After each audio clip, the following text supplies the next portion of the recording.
everyone, I'm Christian Johnson from CCM Magazine, and I have none other than Pastor Justin Kendrick with me today. How you doing today, sir? Christian, it's an honor to be with you. Thanks for having me. Of course, man. I'm so glad to have you here to talk about your new book. But I'm actually surprised you had time to write a book. You know, you got so much going on. You're a husband, a father, an author, and a pastor. How is it that you actually managed to kind of handle everything that's on your plate? I have a lot of really nice people around me who help me with a lot of things, but yeah, and a very patient and gracious wife. But my wife and I, we have 4 kids and they are spread out. So we have a 16-year-old, 13-year-old, 8-year-old, and 3-year-old. And so, life is full at home.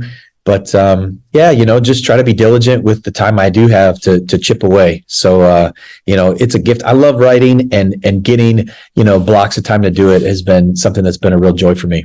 Wow. Well, that's awesome, man. So your book, The Sacred Us, a call to a radical Christian community. So what does that actually mean, the Sacred Us? Who is the sacred? Yeah. So, on the cover of the book, the sacred is like really pretty and white, and the us is really messy and sloppy. And the design was kind of to give us a picture of what we're talking about. And that is that, God created us for community. He created us for deep friendships, for deep relationship.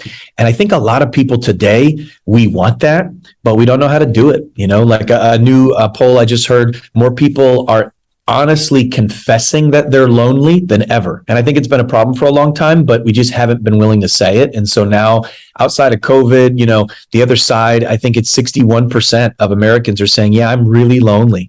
And so I think we all know that we need close relationship, but we just don't know how to do it. And the people of God, that's the sacred us. The church is not supposed to be a program that happens on Sunday. It's supposed to be a people that gather around the truth of God's grace and build family out of it. And so the book kind of explores what does that look like and how in the world do we do it without killing each other? And so that's the idea behind the sacred us. Wow. Well, I know you brought up the pandemic. Actually, in the first chapter of the book, you kind of talk heavily about the pandemic. It broke out in 2019 and on through. Still kind of lingering on a bit today, but we're finally getting through that. But what effect did that really have on you and your ministry and family? I know it took a toll on a lot of people. Absolutely. Yeah. I think for us, it really forced us to ask some very, very important questions. I mean, looking back through the pandemic, I would say in so many ways, I'm actually grateful for the process God's brought us through, but it really forced us to ask, like, what do we believe about community? What do we believe about church? What are the essentials, and thank God that we can meet over video and that we can use technology. That's awesome.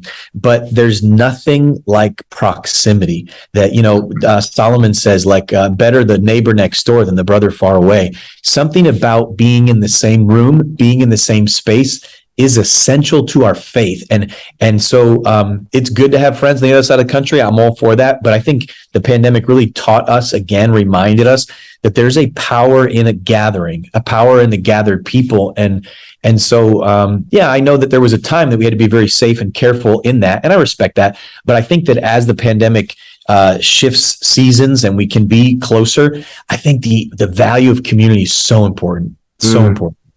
Yeah, the word actually says, "Don't neglect the fellowship of the saints," and gathering together. So I think you're head on with that, and that's why I'm so glad that you wrote this book. I know you talked even within that really you can't please everybody. There were some people complaining about wearing masks or not doing enough. Yeah. Yep. That's right. And I think that I think one of the things that it did is it showed us that we've made minor things major issues, and that we've actually missed the bigger things. And so, like, we argued about a lot of things that were secondary, about when should we gather, how much. And I understand that the people are passionate about these things, but oftentimes it was at the expense of our commitment to the people of God and our commitment to community. And so I think that in our culture and in our time, we've adopted this idea of individualism so deeply that we think, hey, I need a personal relationship with Jesus. And then, the church or Christians, they can be like sort of a second thing.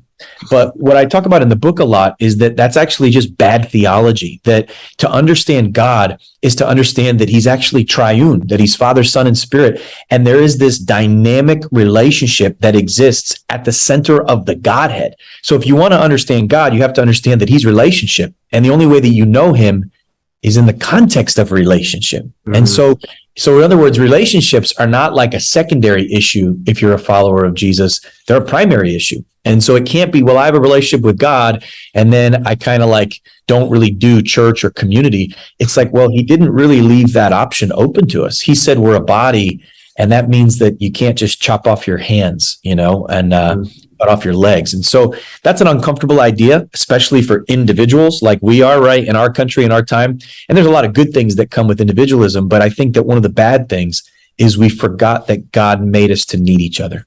Mm. Yeah, I was noticing you, even just in the introduction, you had the phrase, less about the things of church and more about the soul. So what does that really mean? Yeah, I think for 2,000 years, Christians have been arguing about church government, church structures. Hey, how long should a church service be? How often should we take communion? What type of music should we play? And all of that has its place. I'm not trying to discredit that, but that's not what this book is about. This book is about what does it really mean to be the people of God? Like, what does it mean to build deep relationships with followers of Jesus? And how do we do it? In other words, church was never supposed to be a polished program that we attend. It was supposed to be a community of believers that we belong to. And so, do I belong to those in my community of faith? Or is it just peripheral relationships that I leverage for my own desires? You know what I mean? And so I think for a lot of Christians, church has become a routine. And I'm not here to critique the routine. People do it different ways. And honestly, I'm open to a lot of ways that you could do church. But my attitude is, if you don't have the substance, if you don't know how to go deep in relationship, you're never going to have a deep relationship with God. Mm. I'll just say, I felt like you stepped on some of my toes, just as I was going through it, because oftentimes we do kind of get in the routine, especially I think the pandemic kind of broke away the family and relationships we were building in church. Yes. I was scared to hug people. I was scared to go, sit beside somebody I didn't know. So I think that kind of pushed us into our shell, but prayerfully, even just this book made me realize I need to get back relationship oriented instead of just so individualistic about my relationship with God. Yeah, totally. And in the book, I tell the story of Pia Fahrenkopf, who is this woman who she grew up in Boston. She had 9 siblings, big family. And years ago, she was found dead in her car in her garage. And the crazy thing about the story, she wasn't murdered. They don't know how she died, but she had been dead. Medical examiners figured out that she had been dead for 1,817 days, that for almost 5 years, this woman with dozens of nieces and nephews, family members and friends, no one noticed she was gone for almost 5 years. And that's obviously an extreme example, but that's the world we've created, a world where, hey, everything is automated, everything is direct deposit, everything is ordered online, everything is Amazon it, that we don't actually come face to face with people anymore. And so I'm not against the technology, but my question is, at what cost are we living these automated lives? And I think for a lot of us, if we're honest, there really is a loneliness that we don't know how to fix. And so in this book, I just challenge people to find a few other Christians and start to practice these 7 principles and watch what happens. And what you find is, wow, the friendships that I really needed, that I maybe wasn't even willing to invest in, they're so worth it. They're so worth it. Even though it's hard, they're so worth it. So even with talking about the technology, you're the pastor of the Vox Church, which is spread out amongst the New England area. What role would you say social media plays in the church that we have to find that balance? Because there are some good things about it, but social media can definitely be the reason we're not as sociable with people in person. Yeah, right. So, I mean, studies show that the more time you spend on social media, the lonelier and more isolated you are. So it's a strange idea that like it gives me a false sense of community, but doesn't actually hold me accountable because everybody's living through a filter, right? And so I'm actually not against social media. I think it is what it is, which is an opportunity to connect with new people, a good front door, a good front porch. But if it's all you have, or if it's a supplement for real life on life relationship, then I think is going to kill you. I think you have to understand that like, hey, nobody wants to live on the front porch. Like the front porch is great, but you still need a living room. You still need a bedroom. You still need a kitchen. And I think that, you know, some of us are saying, hey, all my best friends are on social. And it's like, and that's where we interact. That's where we communicate. That's okay. But when does it go deeper? When does it become real? And, you know, I think that, you know, studies show that 85% of communication is nonverbal. So it's the way we look. It's the posture of our hearts. Right now, you're leaning forward. What does that tell me? You're engaged, right? If you were sitting back like this, it would tell me like, when does this interview end? You know what I mean? Like, so like even our body posture communicates things. And oftentimes on social with a filtered picture, like you miss all that. And so I'm for it. I think it's good for what it is. But I think if it becomes a supplement for deep friendship and relationship, you're really robbing yourself. I think sometimes we get so caught up in social media, we don't enjoy life itself as much. You know, you'll see people, they'll go somewhere just to take the picture and not actually enjoy being. That's right. You know? It's true. And I think it becomes, I mean, Christian, you know it, I know it, it becomes a comparison train too, where if you're not careful, you know, you're always saying, wow, look at that vacation. Wow, look at that guy's new car. Wow, look at their beautiful kitchen. Wow, whatever you're into, you see other people that have something you don't. And I think one of the most dangerous things in any community is comparison, because God's writing a story through your life that's different than the story he's writing through mine. And I think, you know, part of maturing in Jesus is to be okay with that and be able to celebrate what God's doing in Christian right now and not have it be a reflection on what he's not doing in me, you know?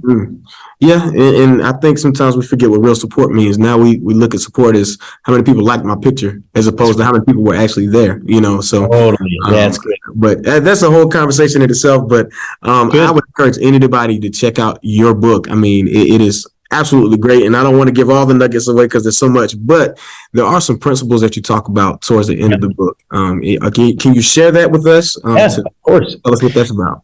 Yeah, for sure. So I talk about 7 different principles in community that help us go deeper, right? So I'll just give you a couple of them, maybe ones that you don't expect, but one that I think is pretty central is this idea that vulnerability creates connection. You know, that this whole concept that we can't really have deep connections until we start to share the difficult stuff. And I think, you know, again, in our world where we're always filtering and editing and kind of cleaning things up, there's a danger in that because, you know, I don't want anybody in my living room until it's vacuumed and perfect. And I think that there are sometimes in life, you have to let people in your living room when it's not vacuumed and perfect, you know, and let people see you with your hair down, because when you do, what you'll find is that they have an unvacuumed living room too.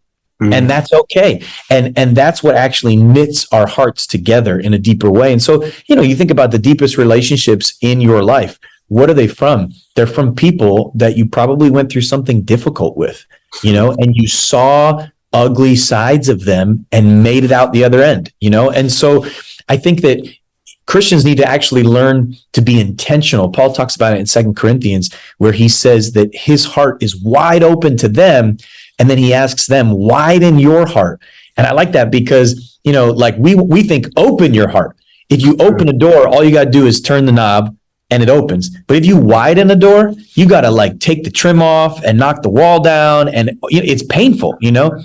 And so widening our lives is going to be difficult. And that's what vulnerability is all about.